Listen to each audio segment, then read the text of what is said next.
Is your life rooted in the past or in the future? Hi, this is Non-Monogamous Mark coming to you from my home office in Seattle, Washington.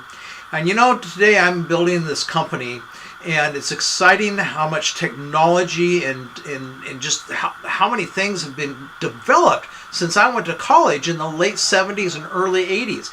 It is absolutely mind-boggling to me. I mean, when I was in college in the late 70s and early 80s, I remember I bought an electric typewriter, and I went and took an electric typewriter to college. Didn't have computers and word processors and laptops? Are you kidding me? And smartphones? No. Fact is, with smartphones, did not even have cell phones when I was in college.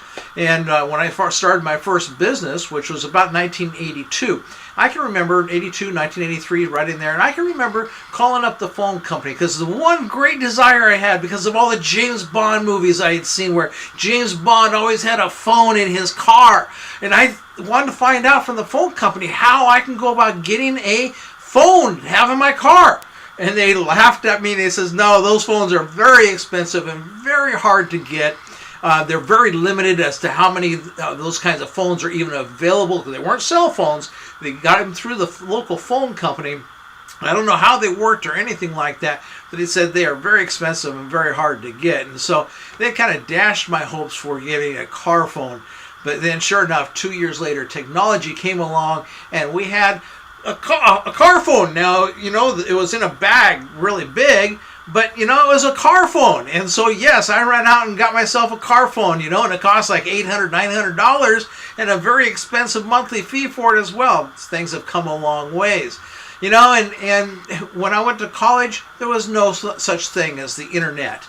And the whole digital revolution, the thing that's going on now, social media, and all these things, these are amazing, amazing advancements. And I don't know if many of you can truly appreciate how amazing they were. But then back in about 8 years ago, I had a girlfriend at the time, and being poly, I'd always had several girlfriends since I opened up my marriage, and so I had a girlfriend at the time, and she would look at me and she'd say, "Mark, you are so rooted in the 1980s."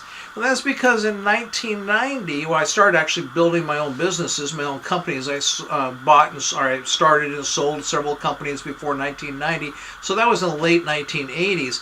And that's where my business brain kind of got stuck on hold for a while. And so then when I built a business that took me through the 1990s and into about 2005, there was where my brain was just stuck on hold. And so that's how I built that company. I didn't know how to use internet technologies and what have you. But today, it is absolutely amazing. And I'm having to go back to school, though, to learn all kinds of things that they couldn't possibly have thought to teach me in college.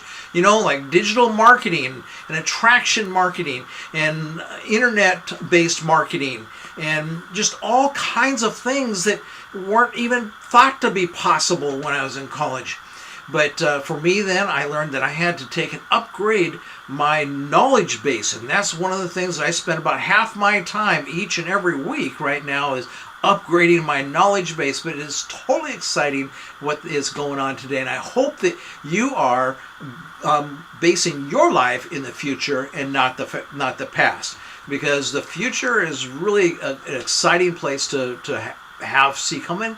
And I just really hope that you're thinking about, the future. When I started this company, one of the things that I decided I wanted to do is I wanted to be at the forefront of technology. And that's why I spend so much of my time now in learning about all this technology so that I can employ it in the businesses that I'm now building. And so I hope then that you are keeping your tapes up to date, because I didn't keep my tapes up to date, my skills fresh back when I was building my old companies. They were all old school.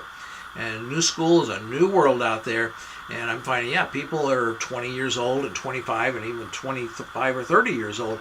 They're all up to date with this stuff. But for the most part, then, it's easy to get behind. But don't get behind. Stay in front of the technology.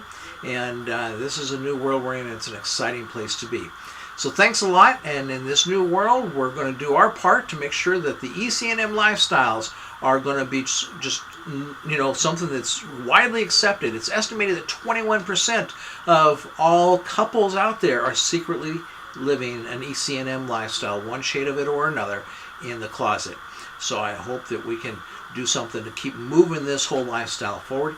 And thanks a lot. And if you want to know more about ECNM lifestyles, then go ahead and click on that link.